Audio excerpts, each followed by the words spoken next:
রোদেলা, এক গম্ভীর পুরুষালী কণ্ঠস্বর পেছন থেকে ডেকে উঠল।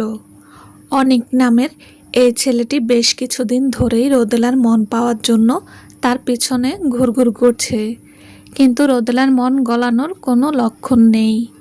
কি ব্যাপার? রোদেলা ঘুরে দাঁড়িয়ে শান্ত গলায় জিজ্ঞেস করল। ইদানিং দেখছি ওই ক্লাবের মালিক দাদা তোমায় কলেজে ছাড়তে আসছে না। তুমি অন্যের ব্যক্তিগত বিষয় নিয়ে মাথা ঘামানো বন্ধ করবে। আর শোনো অনিক, নিজের সময় নষ্ট করা এবার বন্ধ করো। আগামী সেমিস্টারেই আমি ইন্টার্নশিপের জন্য বাইরে চলে যাব। তখন আমাদের আর দেখা হবে না। আমি তোমার ভালো চাই। আমার ব্যাপারটা ছেড়ে দাও। রোদেলা তাকে পরিষ্কার জানিয়ে দিল। অনিকের মুখটা এক নিমেষে ছোট হয়ে গেল। ইদানিং সে প্রায় রোদেলার সামনে এসে দাঁড়ায়, কিন্তু রোদেলা কোনো দিন তাকে এভাবে সরাসরি মুখের উপর ফিরিয়ে দেয়নি। বড়জোর কিছুটা বিরক্ত প্রকাশ করত, কিন্তু আজ রোদেলার এই চড়া কথা শুনে সে বুঝতে পারল যে তার এতদিনের সমস্ত চেষ্টা একেবারে বৃথা গেছে। ওভাবে মুখ কালো করে থেকো না। তুমি দেখতে শুনতে বেশ ভালো। নিজের জন্য সহজেই কোনো ভালো মেয়ে খুঁজে পেতে পারবে। এই মুহূর্তে কাউকে মন দেওয়ার মতো পরিস্থিতি আমার নেই, রোদেলা বলল। অনেক মনে মনে ভাবল, আরাব ভাইয়া সত্যিই অনেক ভাগ্যবান। সে রোদেলার মন তো পেয়েছেই, সাথে পেয়েছে রোদেলার এই অটুট বিশ্বস্ততা। তবে আমি এত সহজে হাল ছাড়ার পাত্র নই। যতদিন রোদেলার বিয়ে হচ্ছে না, ততদিন আমার একটা সুযোগ থেকেই যায়।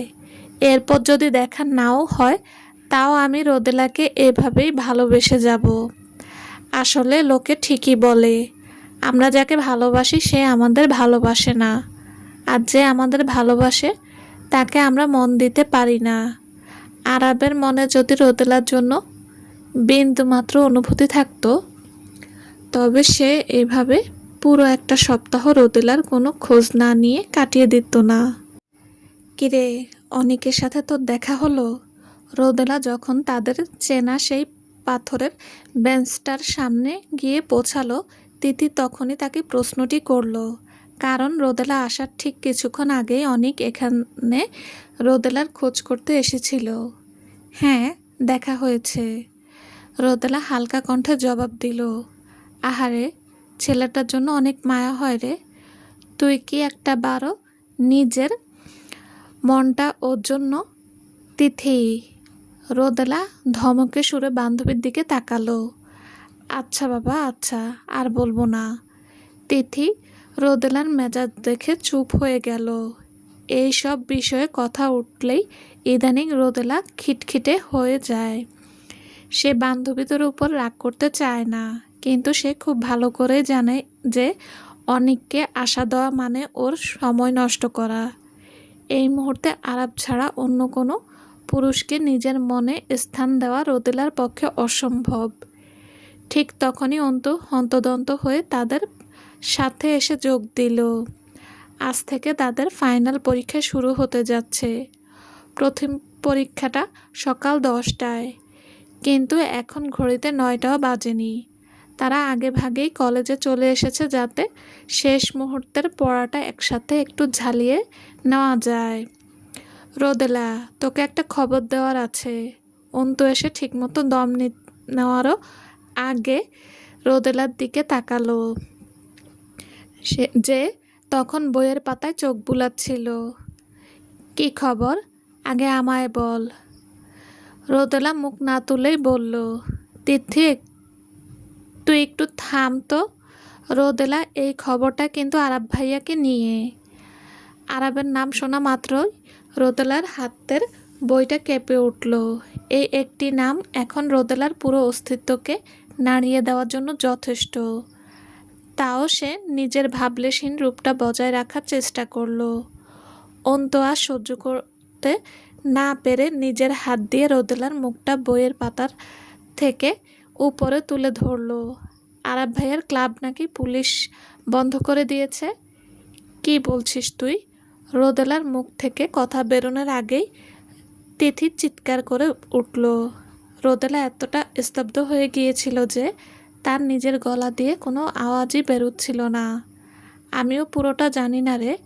কাল রাতে সায়ন আমাকে বলেছিল যে সাইমন ভাইয়া আর অবনী আপুর বিয়ের পরপরই নাকি ক্লাবটা বন্ধ করে দিয়েছে। প্রায় 2 সপ্তাহ ধরে ওটা বন্ধ পড়ে আছে। তার মানে সেদিন রাতে সাইমন ভাইয়াদের বিয়ে বাড়ি থেকে আরাব যে এত তাড়াহুড়ো করে নিয়ে এলো এবং তাকে নিজের ফ্ল্যাটে নামিয়ে দিল, তার আসল কারণ এই ক্লাবের ঝামেলা ছিল। এটা তো অনেক বড় বিপদের কথা রে। আচ্ছা রোদেলা, ও কি এই ক্লাবের ঝামেলার কারণেই তোকে নিজের ফ্ল্যাটে রেখে এসেছে যাতে তুই কোনো বিপদে না পড়িস? তিথি আন্দাজ করলো। আমি আমি কিছুই জানি না। রোদেলা নিচু গলায় বলল, ক্লাবে যাই হোক না কেন, ওনার কি উচিত ছিল না তোকে একবার পুরো বিষয়টা খুলে বলা?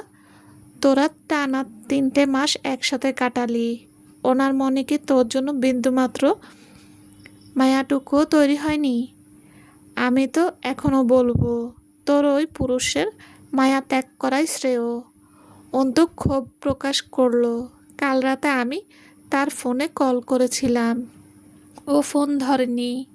এই তো দেখ, ওনার মনে কোনো সততা নেই। এর থেকে তো এটাই পরিষ্কার যে তোর সাথে ওনার সম্পর্ক এখানেই শেষ হয়ে গেছে। অন্তু রোদেলার ধারণাটাই সত্যি প্রমাণ করলো। রোদেলার নিজের মনেও ঠিক এই ভাবনাই আসছিল। ক্লাবে যাই হোক না কেন, আরাব যদি তাকে একটা বার জানাতো, হয়তো সে আরাবকে সাহায্য করতে পারতো না, কিন্তু অন্তত তার পাশে দাঁড়িয়ে তাকে সাহস তো দিতে পারতো। ওনার কথা বাদ দে, এবার তোকে নিজের মন শক্ত করতে হবে। পরীক্ষার পর আমি কি তোর ফ্ল্যাটে এসে তোর সাথে থাকবো? আমি আবিরের কাছ থেকে অনুমতি নিয়ে নেব এখন? তিথি পরম মায়ায় রোদেলার হাতটা ধরল। বান্ধবীদের এই অটুট ভালোবাসা দেখে রোদেলার নিজের ভেতরকার দেওয়ালগুলো ভেঙে পড়তে চাইল। সে ভেবেছিল সে নিজের আবেগকে সহজেই নিয়ন্ত্রণ করতে পারবে, কিন্তু শেষমেশ ভালোবাসার এই মরণ কামড়ে সে ভেতরে ভেতরে তিলে তিলে শেষ হয়ে যাচ্ছিল। না রে, তার প্রয়োজন নেই। আমি এই কদিন একটু একাই থাকতে চাই। রোদেলা মলিন হাসল। তিথি ও অন্তু একে অপরের দিকে তাকালো। তারা রোদেলার মনের অবস্থা খুব ভালোভাবেই বুঝতে পারছিল। তারা মনে মনে ঈশ্বরের কাছে প্রার্থনা করলো যাতে রোদেলার এই কষ্টের দিনগুলো দ্রুত কেটে যায়। রোদেলার সেই চঞ্চল হাসি খুশি রূপটা হারিয়ে যাওয়ায় তাদের পুরো গ্রুপটাই যেন নিঝুম হয়ে পড়েছিল। ওদিকে আরাবের ক্লাবটি বন্ধ হয়ে আজ পুরো 2 সপ্তাহ কেটে গেছে। এই দীর্ঘ সময়ে সেই সমস্যার কোনো সমাধান বের করতে পারেনি। শহরে অনেক প্রভাবশালী মানুষ তাকে সাহায্য করার চেষ্টা করেছে ঠিকই, কিন্তু এই ষড়যন্ত্রের মূল গোড়া কোথায় তা কেউ খুঁজে পাচ্ছিল না। এই মুহূর্তে আরাবের একমাত্র ভরসা ছিল তার বন্ধু মৈনাক। কিরে মৈনাক, কোনো খবর পেলি? আরাব এক হাতে দিয়ে নিজের কপাল চেপে ধরে অন্য হাতে ফোনের রিসিভারটা কানের কাছে ধরল। গত কয়েকদিন ধরে মৈনাক দিনরাত এক করে তাকে সাহায্য করার চেষ্টা করছে, কিন্তু এই আইনি ঝামেলাটা অনেক জটিল হওয়ায় সময় লাগছিল। আরাব অধৈর্য হয়ে উঠছিল, কারণ এই ক্লাবটি সে নিজের রক্ত জল করা পরিশ্রমে গড়ে তুলেছে। ওটা এভাবে ধ্বংস হতে দেখতে পারবে না। হ্যাঁ ভাই, খবর পেয়েছি। তোর ক্লাবের নামে এই মিথ্যা রটনা আর নোটিশের পেছনে আসল কে আছে তা আমি খুঁজে বের করেছি। কে সে? আরাব উত্তেজনার সোজা হয়ে বসল।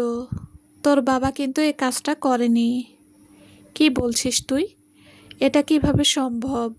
আরাব অনেক অবাক হলো, কারণ সেদিন তার বাবা নিজে ফোন করে তাকে হুমকি দিচ্ছিল তাহলে বাবা যদি না করে থাকে তবে অন্য কে হতে পারে?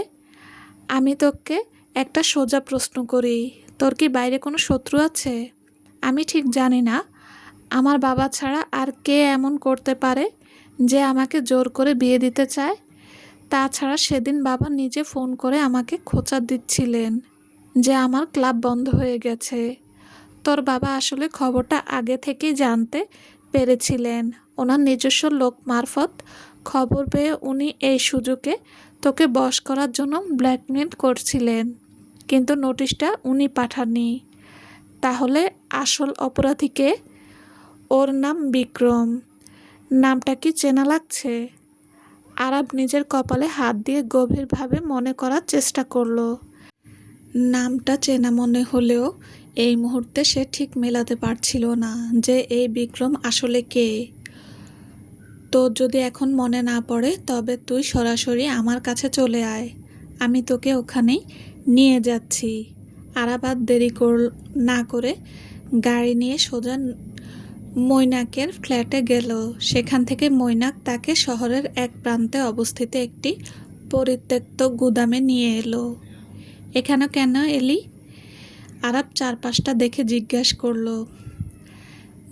মৈনাক ঠোঁটের কোণে এক রহস্যময় হাসি ফুটিয়ে তুলল।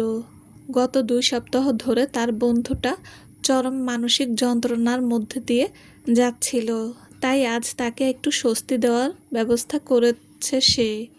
তোকে একটা মানুষকে ইচ্ছামতো পেটানোর সুযোগ করে দিতে নিয়ে এলাম। শালা, আমার এখন যে মেজাজ হয়ে আছে আমি ওকে মেরেই ফেলবো। আরাব গর্জে উঠল। তারা দুজনে ধুলোয় মাখামাখি সেই পুরনো গুদামের ভেতরে হেঁটে গেল। চারপাশে ওড়া ধুলোর কারণে আরাব নিচের নাকটা চেপে ধরল। ওই দেখ, ওটাই বিক্রম। আরাব সামনে এগিয়ে গিয়ে চেয়ারের সাথে শক্ত করে বেঁধে রাখা ক্লান্ত লোকটির মুখের দিকে তাকালো। সে লোকটির চুল ধরে মুখটা উপর দিকে তুলতেই তার চোখ দুটো রাগে ও বিস্ময়ে বড় বড় হয়ে গেল।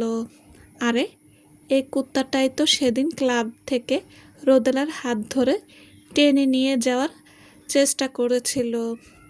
অতীতের সেই চেনা দৃশ্য আরাবের চোখের সামনে ভেসে উঠল। সে মোটেও ভুল দেখছে না। লোকটার মুখে মারধরের কিছু কালশিটে দাগ থাকলেও তার চেহারার গড়ন একেবারে এক। সেদিন ক্লাবের বার কাউন্টার থেকে রোদেলার হাত ধরে টানার কারণে এই লোকটার সাথে আরাবের ঝামেলা হয়েছিল। তাহলে আসল ঘটনা এটাই। ও একটা মেয়ের অপমানের প্রতিশোধ নিতে তোর এত বড় ব্যবসার ক্ষতি করে দিল। মৈনাক বলল, হারামিটা আমার অনেক ক্ষতি করে দিয়েছে। নারীর টান ভয়ানক রে ভাই, যে কাউকেই অন্ধ করে দেয়। এখন একে নিয়ে কি করবি বল? মৈনাক জিজ্ঞেস করলো। আরাব চুপ করে দাঁড়িয়ে গভীর চিন্তায় মগ্ন হলো। এই লোকটা ভালোই চাল চেলেছে। গত 2 সপ্তাহ ধরে শান্তিতে এক ফোঁটাও খেতে বা ঘুমাতে পারেনি। ওদিকে রোদেলাও তাকে ফোন করলেও সে শান্ত মাথায় কথা বলার শক্তি পাচ্ছিল না। অথচ সে রোদেলার জন্য ভেতরে ভেতরে ছটফট করছিল। সে চেয়েছিল আগে এই সব ঝামেলা মিটিয়ে তারপর রোদেলার সামনে গিয়ে দাঁড়াবে। আমার তো ইচ্ছে করছে এই শুয়োরটাকে এখানেই শেষ করে দিতে। তাহলে শুরু কর। এখন ও পুরো তোর হেফাজতে আছে। মৈনাক বন্ধুর কাঁধে হাত রাখল। সে আরাবকে থামানোর পরিবর্তে উল্টো উৎসাহিত করল, কারণ সে সবসময় বন্ধুর পাশে দাঁড়াতেই পছন্দ করে। না, আমি নিজের হাত আর নোংরা করতে চাই না। শুধু এমন একটা শিক্ষা দেব যাতে ও জীবনে আর কখনো এমন কাজ করার সাহস না পায়। শালা, তোর মুখে এমন নীতি কথা শুনে আমারই গা শিউরে উঠছে। তুই কি সত্যি ওই রোদেলার মায়ায় পড়ে এমন সাধু হয়ে গেলি নাকি? মৈনাক ঠাট্টা করল। আরাবের সুদর্শন মুখে এক চিলতে মিষ্টি হাসি ফুটে উঠল। বন্ধুর মুখে এমন হাসি দেখে মৈনাক নিজের কপালে হাত ঘষতে লাগলো। সে তার বন্ধুকে কোনোদিন কোনো মেয়ের জন্য এভাবে হাসতে দেখেনি। আজ তো সেলিব্রেট করা উচিত রে, আমার পাষাণ বন্ধুটা শেষমেশ ভালোবাসতে শিখেছে। মৈনাকের চড়া গলার আওয়াজ পুরো গুদামে প্রতিধ্বনিত হলো।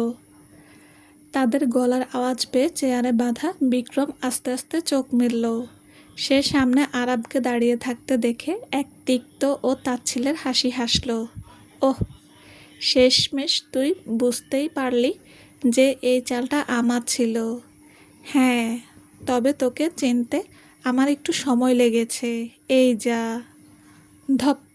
কথা শেষ হতেই আরাব নিজের বুট পরা পা দিয়ে বিক্রমের বুকে এক সজোরে লাথি মারল। লাথির আঘাতে চেয়ারসহ বিক্রম মেঝেতে আছাড় খেয়ে পড়ল। তোর কি নিজের মরার শখ জেগেছে রে? হাহা, আমার মতো মানুষের মরে যাওয়াই ভালো। ক্ষমতা থাকলে মেরে ফেল না। বিক্রম ব্যথায় কোকিয়ে উঠেও নিজের জেদ ছাড়ল না। আরাব নিজের দাঁতে দাঁত চাপল। প্রথমে সে ভেবেছিল একে শুধু মারধর করে ছেড়ে দেবে, কিন্তু এই ধরনের অপরাধীকে একবার কঠোর শাস্তি দেওয়া প্রয়োজন। সে নিজের ফোন বের করে তার প্রধান বডিগার্ড রাজনকে কল করলো। রাজন, তুই এখনই ছেলেদের নিয়ে এই পুরানো গুদামে চলে আয়। হ্যাঁ ভাই, আমি আসছি। ফোনটা রেখে আরাব মেঝেতে পড়ে থাকা বিক্রমের দিকে তীব্র ঘৃণার দৃষ্টিতে তাকালো। তুই আমার এত বড় ক্ষতি কেন করলি? তুই আগে আমার ক্ষতি করেছিস। তুই আমার কাছ থেকে রোদেলাকে কেড়ে নিয়েছিস, আর তোর ওই রাজনকে দিয়ে আমাকে মার খাইয়ে প্রায় মেরেই ফেলেছিলিস। আমার প্রতিশোধ নেওয়ার জন্য এটুকুই কারণ কি যথেষ্ট নয়? বিক্রম যন্ত্রণায় ছটফট করতে করতেও উগ্র গলায় বলল, তোকে গত রাতেই মৈনাকের লোকেরা ধরে এনে এখানে আচ্ছা করে পিটিয়েছে, যার কারণে তার পুরো শরীর অবশ হয়ে গিয়েছিল। তাও তার মনের ভেতরের ক্ষোভ কমেনি। তোর মতো একটা নোংরা মানুষের জন্য আমি নিজের সময় নষ্ট করতে চাই না। তুই এখানেই নিজের মৃত্যুর অপেক্ষা কর। আরাব শান্ত কিন্তু দৃঢ় গলায় বলল। কথা শেষ করে আরাব ও মৈনাক দুজনে গুদাম ঘর থেকে বের হয়ে এলো। ঠিক তখনই রাজন তার দুজন সঙ্গীকে নিয়ে গুদামের ভেতর প্রবেশ করলো। যে বিক্রম ক্লাবের নামে মিথ্যা রটনা রটিয়েছিল, সাময়িকভাবে ব্যবসা বন্ধ করে দিয়েছিল, তাকে নিজের চেনা বন্য কায়দায় আচ্ছা করে শিক্ষা দেওয়ার পর আরাবের ক্লাব আবার আগের মতো স্বাভাবিকভাবে হলো। এই বিপদ থেকে মুক্তি পাওয়ার পেছনে মৈনাকের অবদান ও কম ছিল না। সে নিজের তার বাবার সাথে কথা বলে পুরো বিষয়টি বুঝিয়ে বলেছিল যে এই নোটিশটি সম্পূর্ণ একটি ভুল তথ্য এবং সাজানো ষড়যন্ত্রের উপর ভিত্তি করে পাঠানো হয়েছিল। রোদেলাকে নজরে রাখার জন্য যাদের পাঠিয়েছিলাম তাদের কোনো খবর আছে? গত 2 দিন ধরে রাজনের কোনো রিপোর্ট আমি পাইনি। আরাব সোজা হয়ে বসে জিজ্ঞেস করলো। নতুন কোনো খবর নেই ভাই। রোদেলার ফাইনাল পরীক্ষা আজকেই শেষ হয়েছে। পরীক্ষা দিয়ে ও সোজা নিজের ফ্ল্যাটে ফিরে গেছে, অন্য কোথাও যায়নি। রাজন বিনীতভাবে জানালো। আরাবের ঠোঁটের কোণে এক চিলতে স্বস্তির হাসি ফুটে উঠল। ক্লাবের সমস্ত জরুরি কাজ মিটিয়ে সে আজ রাতেই রোদেলার ফ্ল্যাটে যাওয়ার সিদ্ধান্ত নিল। আজ সে রোদেলাকে নিজের জীবনের সমস্ত সত্য এবং নিজের মনের লুকানো অনুভূতিগুলো পরিষ্কারভাবে জানিয়ে দেবে। আজ রাতে আমি আর ক্লাবে ফিরব না। তুই চারপাশের নিরাপত্তার ব্যবস্থা ভালো করে দেখে রাখিস, আর যেন কোনো ঝামেলা না হয়। আরাব নির্দেশ দিল। রাজন মাথা নেড়ে সায় জানিয়ে চলে গেল।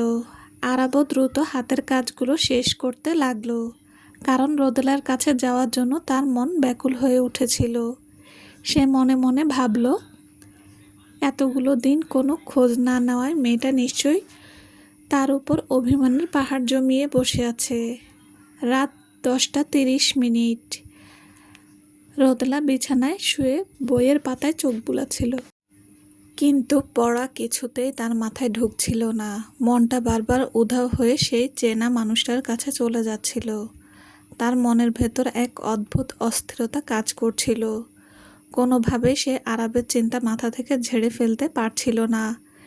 বিগত 3টে মাস একসাথে কাটানোর দিনগুলোর কথা মনে পড়ল। প্রথম প্রথম আরাবের আচরণ সে মোটেও বুঝতে পারত না।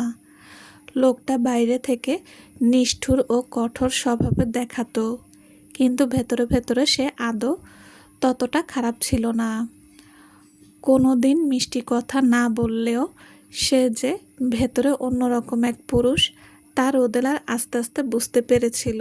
কিন্তু এখন রোদেলার আফসোস হচ্ছিল, কেন সে একাই এই সম্পর্ক নিয়ে এতটা ভাবছে, কেন সে আরাবকে ভুলে যেতে পারছে না। আরাব তো তাকে একটা ফোন পর্যন্ত করেনি,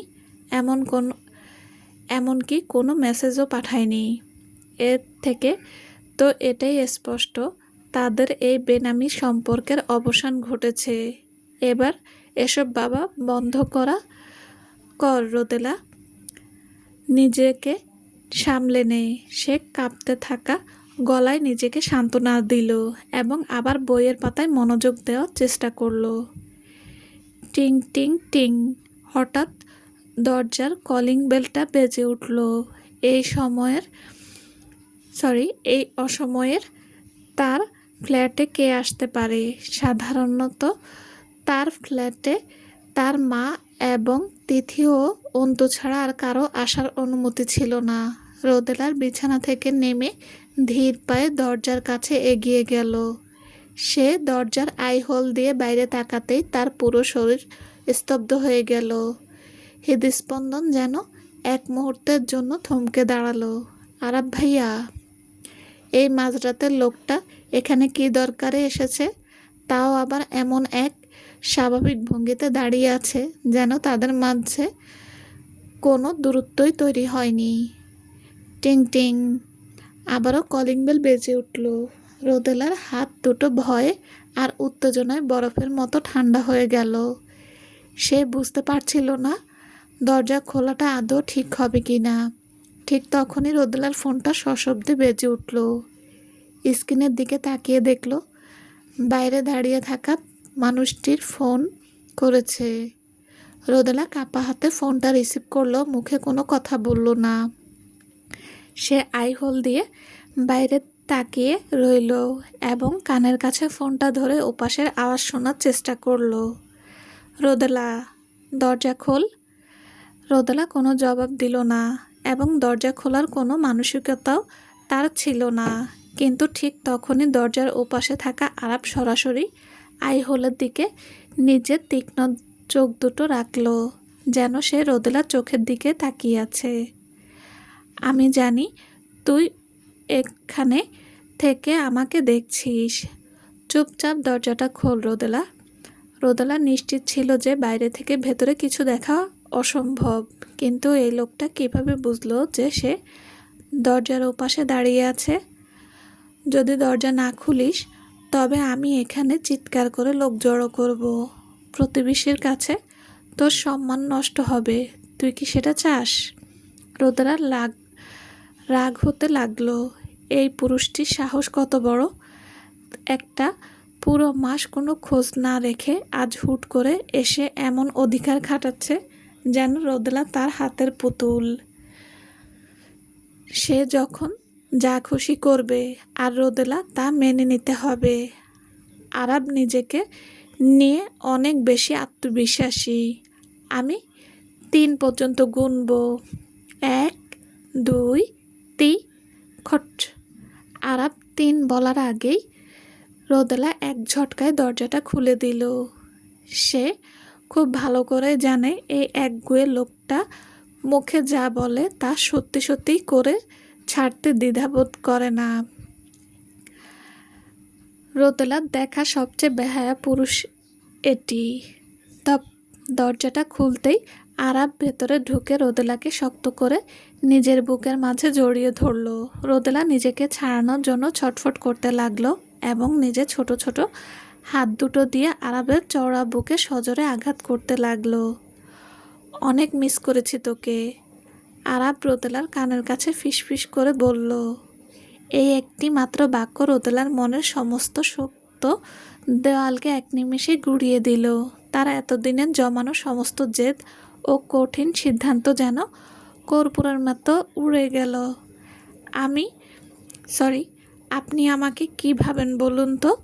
যখন ইচ্ছে হবে কাছে টানবেন, আর যখন ইচ্ছে হবে ছুঁড়ে ফেলে দেবেন। রোদেলার চোখের জল বাদ মানল না। তার অস্তিত্ব আরাবের শার্টের বুকটা ভিজে গেল।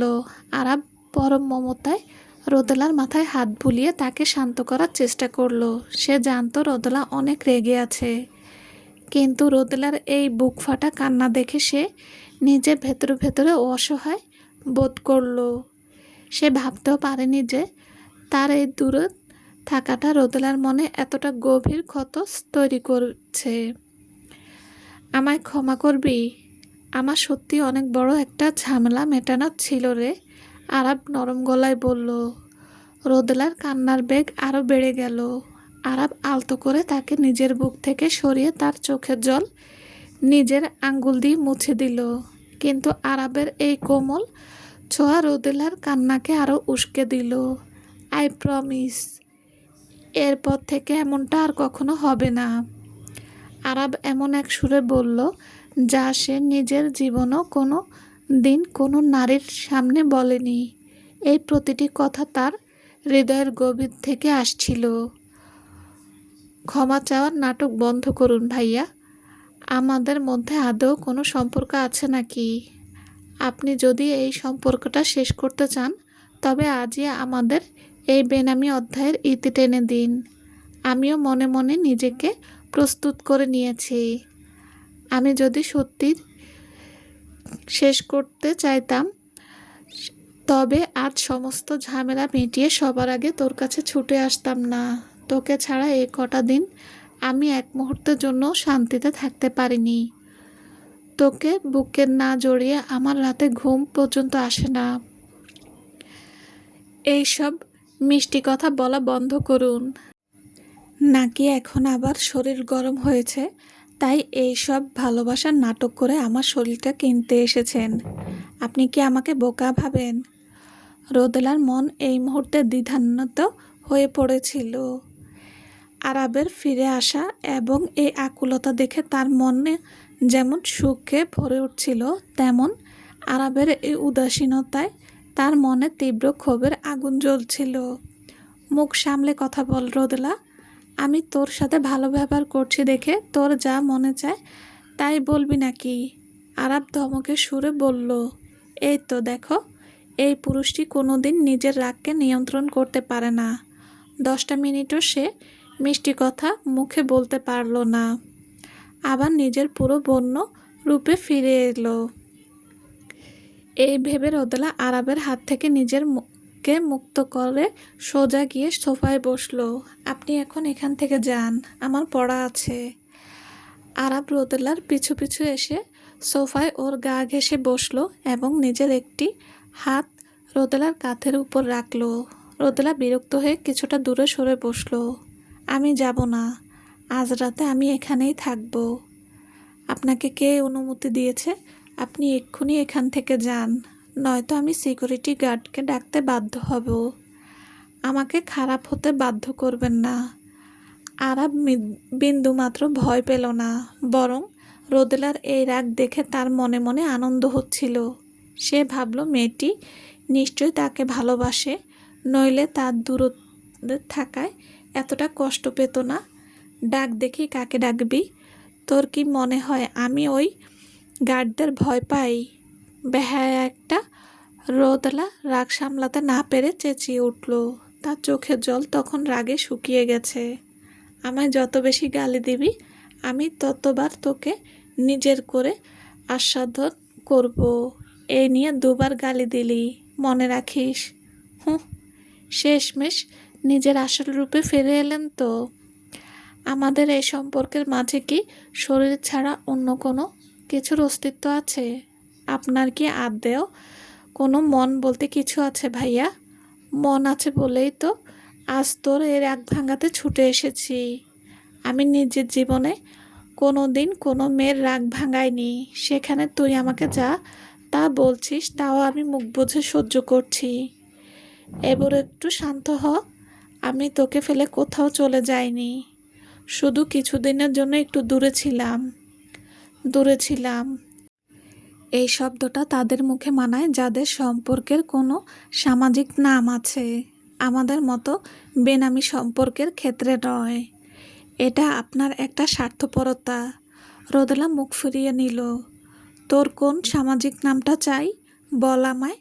আরাব রোদেলার হাতটা ধরে এক ঝটকায় তাকে নিজের শক্ত কোলের উপর টেনে নিল। রোদেলা কিছু বোঝার আগেই আরাবের চড়া উরুর উপর গিয়ে বসলো। আরাবও এই সুযোগে রোদেলার গলায় নরম ত্বকে নিজের মুখ ডুবিয়ে আলতো করে কামড় বসালো। কি হলো বল, তুই আমার জীবনে ঠিক কোন স্থান পেতে চাস? আরাব ফিসফিস করে রোদেলার ঠোঁটের কাছে নিজের ঠোঁট ছোঁয়ালো। আমি আপনার জীবনের একজন অপরিচিত মানুষ হতে চাই। আপনি কি আমাকে সেই মুক্তি দিতে পারবেন ভাইয়া? রোদেলা আরাবের চোখের দিকে তাকিয়ে গভীর অভিমানী নে বলল, চলবে। আসসালামু আলাইকুম। গল্পটা কেমন লেগেছে প্লিজ জানাবেন। আপনাদের জন্যই তো লিখি, কারণ আপনারা যদি না জানান তাহলে ভীষণ খারাপ লাগে। তো ভালো থাকবেন। আল্লাহ হাফেজ।